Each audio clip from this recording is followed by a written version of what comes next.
And I see we have my distinguished friend from Colorado, Congressman Lamborn. Did you have a thought? Yeah, Representative Akin, let me make a last statement about the voice of small business. A few weeks ago, I sent out an email blast to the 5th Congressional District of Colorado, and I said, how is this economic situation affecting you personally?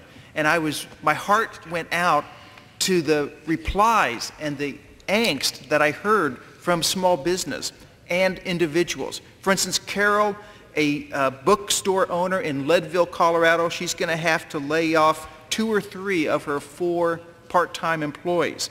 A cardiologist in Colorado Springs, he's going to have to, he says, we have already had to lay off some personnel. He's going to have to lay off more. And I'll end up with Deborah, and she expresses concern for the next generation. She said, my descendants will be on the hook for big money when the bill comes due. Federal spending needs to be no more than federal revenue, period. That is the voice of small business. We have to live within our means because business has to live within its means. And that's the principle we need to follow as we debate this stimulus package in the next few weeks. I yield back to the gentleman from Missouri. Well, I appreciate your joining us, and also the gentleman from Iowa. I think we've just got about a minute or so left. But I think the thing that we have to walk away with this is that the cost of going from a recession to a depression could be severe. In the days of Jimmy Carter, things were a whole lot worse than they are right now. They had double-digit inflation, and they had double-digit unemployment. We're not quite that far yet. Congressman King, last word.